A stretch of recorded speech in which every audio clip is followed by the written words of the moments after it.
It's been a while, ladies and gentlemen, but welcome back to CFL Central, CFL content for the fans, by the fans. Me and Carter are here today. It's been a while, like I've already said. Been a long time. Over a month. Very long time. CFL off-season. There hasn't been a ton of stuff happening. I mean, Exactly. there's been a little, there's been some, prospect camp stuff, but CFL prospect camp really isn't, there's not a lot to talk about when it comes to Until we that. get to the draft, really. That's the next big Especially thing. with all these other leagues, all these guys you're seeing, are any of them actually going to play for our league?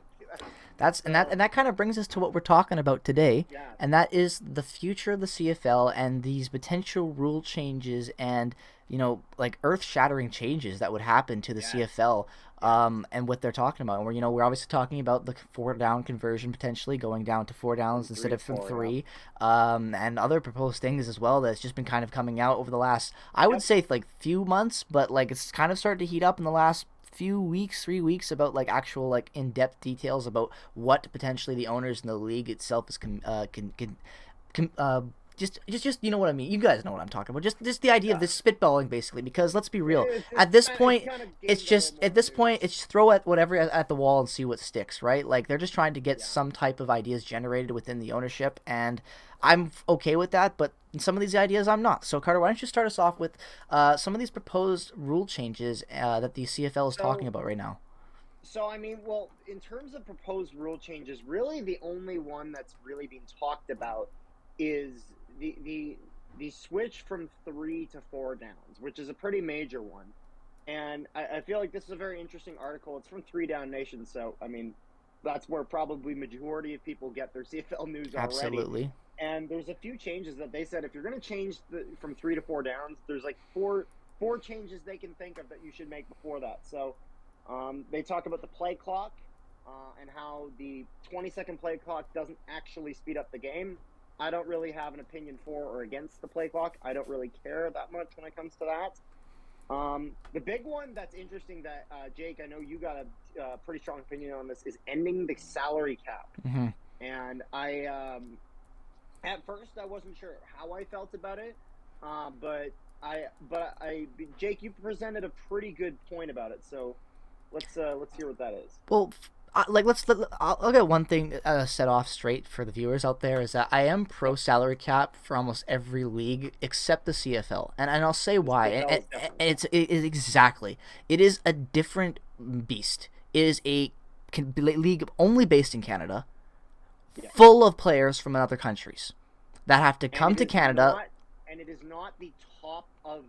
It is not the top football league worldwide. Exactly, not even close to probably. That makes a difference. Not even close. But what it really comes down to for me is you have a Canadian league that majority, if not 95% of almost, well, I'd say about 90%, I would say. There's definitely a lot of Canadian-born players in the CFL, and that's a great thing about it, don't get me wrong. But a lot of the big stars are American-born players. And what happens when an American-born player, let's say from Texas, his whole family's lived there. He's lived there his whole life. He comes to live in Saskatchewan for 5-6 months out of the year, makes $300,000 if he's a star in Canadian dollars before tax, paying Canadian taxes, I'll mind you, as well. And on top of all of that, has to convert his Canadian currency into American currency if he chooses not to live in Canada, which, let's be real, over 95% of American players do not live in Canada throughout the offseason. That's a big, kind of, I wouldn't even know what I would want to call that.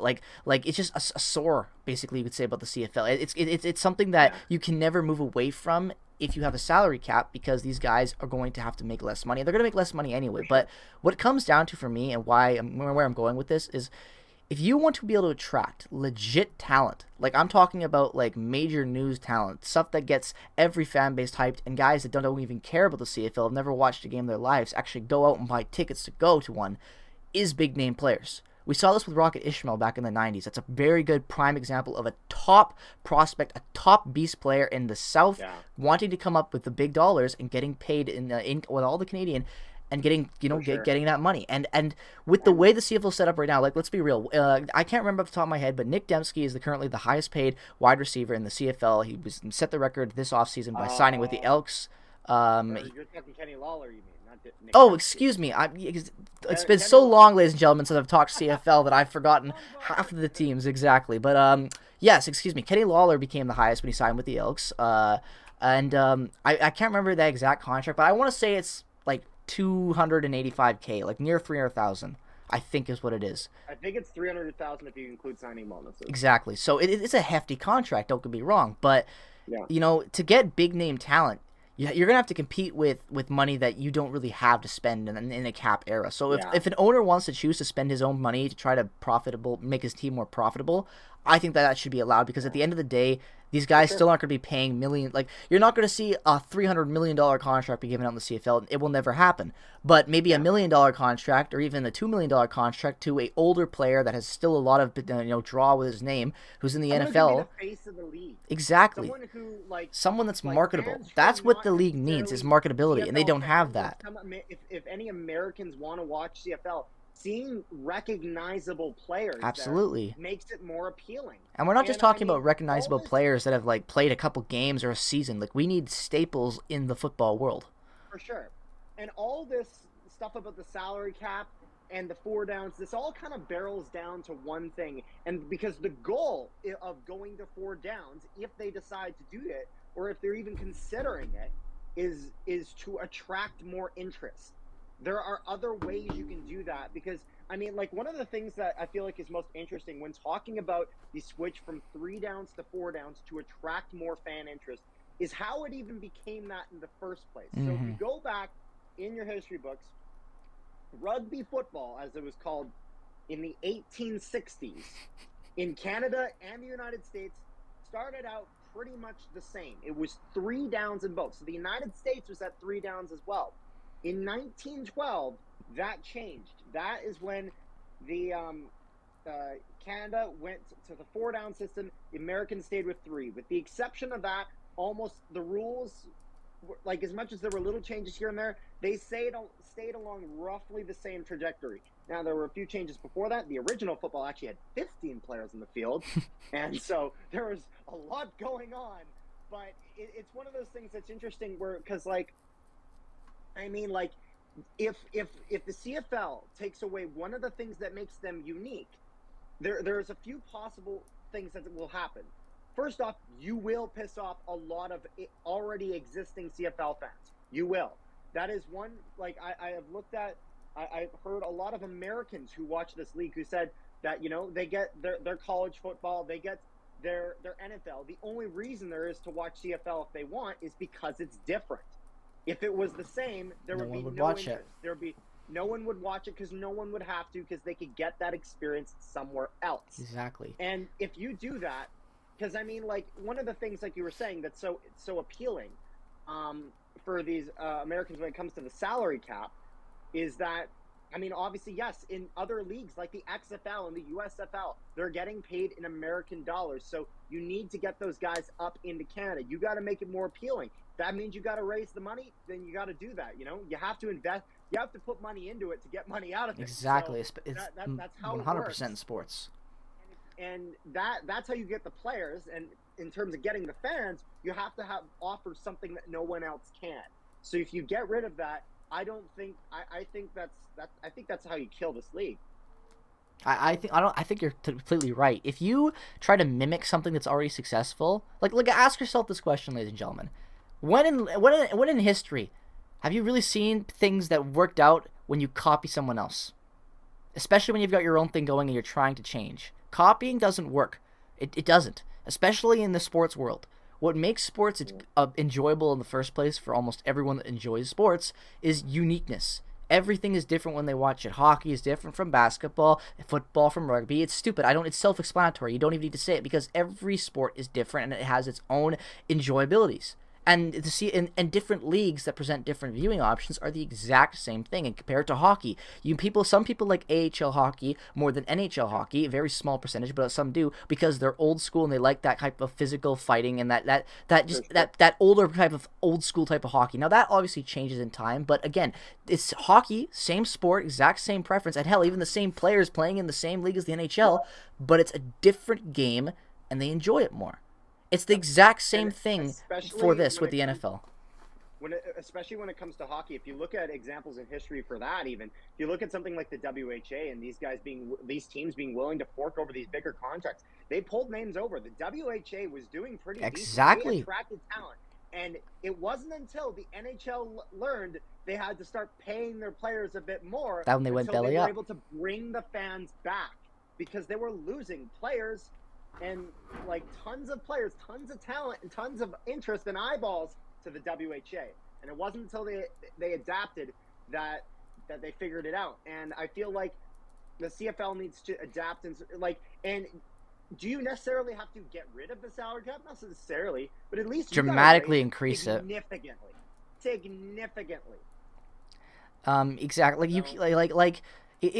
Really. I think this whole conversation comes back to like one key point, and it's fan interest. Exactly. And raising fan interest is not going to come by changing the league to a point where it's not recognizable to the current fans that you have. And let's be also frank as well. Let's look at an example in BC, my hometown, right? Lions definitely have a hard time selling out. When you look at the Lions and you look at the Argonauts, they have a lot of similarities in the fact that you guys have a giant stadium. But I'm not talking even for the fact of selling like selling the lower bowl. Even the lower bowl doesn't sell out. Yeah, I know. That's what I mean. And like it's not hype. You don't see people repping CFL. If you see a guy with a Lions hat on, it's like, whoa, a Lions hat. It's not a common thing out here. I don't care what anyone says, it's not. So the big thing that comes down to for me with this is that if you look at a situation like the Lions, and you make your league identical to the NFL, no one is going to give a shit in Vancouver, because 2 hours south they have the Seattle Seahawks, and have had the Seattle Seahawks for decades, and have been fans of that team for decades. Now, obviously, the bandwagon jokes apply, ha ha ha, I get it, sure. But the point still remains is that why would someone want to go to a game in their own backyard for a team they've never cared about, in a league they don't care about, when 2 hours down south they have a team that they've watched for their whole lives and have invested their opinions into, their time. They care about their teams, right? Fans care about their teams, and that's not going to apply to fans that aren't already fans of the CFL if you change everything. You know, you're not creating anything. I don't think in Winnipeg I ever saw a situation where there was an NFL team. No, but that's different though, because you're just 8 hours away from the nearest NFL team. That's true, but about 10 years ago, the difference in terms of the amount of people wearing Bombers gear to Minnesota Vikings gear was a lot closer than it is now. Until now, the Bombers are doing great, and now it's very good. And that's the bandwagon effect. But the point is, though, is like, look at Toronto, for example, right? Look at all the NFL teams on the East Coast hub. All of those options you have to root for as a fan, and already have been. Exactly, and let's be real, guys. Bills Mafia, the Bills are good now. You can joke about the Sabres all you want, but Buffalo ain't no joke anymore when it comes to football. There are legitimate, it's almost like head scratching. Like, why do you think this would work? Genuinely, especially when you already have these teams not doing well based on local competition alone. Like think about it for Toronto. The same. I always forget the name of the organization that owns the Leafs, the Marlies, the Argonauts, and the Toronto FC. Isn't it just like Maple Leaf? It's something Maple Leaf something. Is it Maple Leaf Entertainment? I think it's something. It might be. Either way, that we're all by the same thing. The Argos are way down there, even below soccer for attendance, because they have a lot of local competition. So what are you going to do when you change it to an identical league in the South that already has a massive fan base and always will have a bigger fan base in the CFL? It won't work. It won't draw a new fan. You know what? When I ask my friends who don't care about the CFL, why don't you care about the CFL? They give me 3 reasons. 1, they don't like the rules. That's just some of them. But again, tomato, tomato is preference, like we already talked about. Yeah. 2, they think it is crap when it comes to the play on the field. They think that it's bad, and that's not because they don't watch it and they don't know. It's because they can look at a roster and base it off of that when you have a kicker that can't make an extra point continuously because that's the best kicker available for the team. Like, look at the Bombers before the trade deadline. Bombers were a great Cup winning team, one of the best performances you've seen in years, and they can't even get a kicker. Should be a position relatively easy to fill. I feel like this whole on the CFL side of things, this whole switch to 4 downs thing coming up, I think it's the CFL overreacting to a season with a little bit lower of scoring, and it's them with a massive it's one of those things where it's like some of these guys didn't play for a whole year. Like some of them went to other leagues and did other things. Some of them didn't. Some of them were most of them in didn't. the gym for a whole year. Exactly. It's like don't expect to see massive scoring if they haven't been able to work on their plays and do all this and that. Like, because you can look at a book and memorize the plays as good as you can, but until you're back on the field and actually practicing this stuff, I mean, exactly. Don't expect to see a high-scoring season. Also, things can be different too. An off year with scoring doesn't mean anything like when it comes to attendance, because let's be real, the attendance was never going to be good anyway this year because of COVID. The NHL can't even draw. Sometimes some of the best games have little scoring, and it's because you're seeing such good defense. That's the other thing about football is, it just we're taking this conversation and we're running with it, ladies and gentlemen. Yeah. And it's because this whole idea just has so many different paths and narratives. It basically feels that way. We're 15 minutes in, and all me and Carter have said is that this is stupid, and we'll give you 1,000 different reasons whys and angles on why this will never work. And that's what it comes down to, is that this won't work. This won't work. You know what will be better? Just do what you're doing now.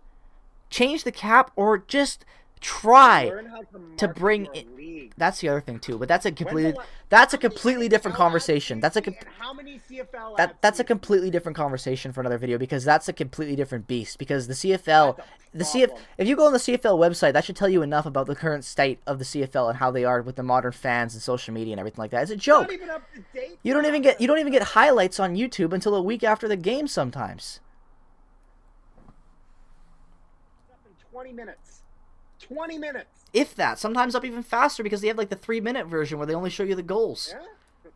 They literally edit it while the game's on because it's a highlight. There it is. You save it, you chop it, you throw it in your render, and you edit the video. I know how to make it. Carl knows how to make it. Everyone that's ever made a video for their entire life for school knows that that's all it takes to edit something, especially that short. But the CFL can't be bothered to pay a guy $20 for every highlight or whatever the fuck you charge a guy for marketing. Like I'm not gonna go into it, but they can't do it. That's the point. They don't do anything. Come on.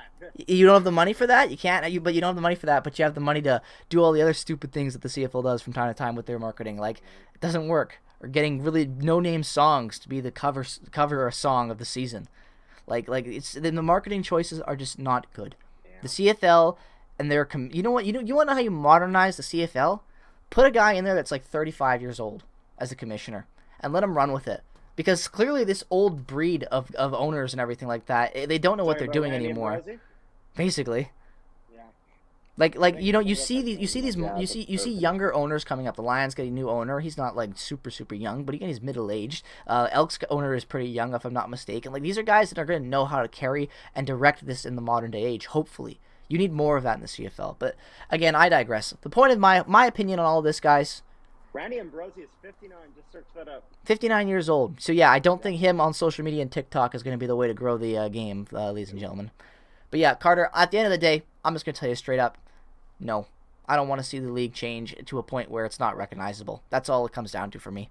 So, if you have anything else to add, please do. But I think I've wasted enough energy ranting about the CFL for today. We have gone through this, and we have gone through this in and out, I think. I think so as well. So, ladies and gentlemen, we're definitely beating that horse, and we're beating it to a fucking pulp. But ladies and gentlemen, please tell us what your thoughts are, because at the end of the day, this comes down to the fans, every single fan, whether or not you've watched one game or you've been watching for 30 years.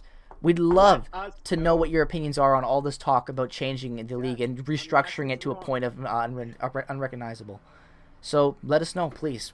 I would love to know, and I know Carter would love to read those comments. So thank you so much for watching this video. As always, we really appreciate it. And again, I guess we apologize for the hiatus, but at the same time, off season, not a lot of news. We'll be back with some more videos lately, maybe a stadium ranking or something like that. We'll do some more content for the summer for you guys to have some stuff. We'll figure it out exactly. I like that attitude. So with all that being said, peace, love, and positivity as always to all you beautiful people out there watching this video. Have a great rest of your day from me and Carter.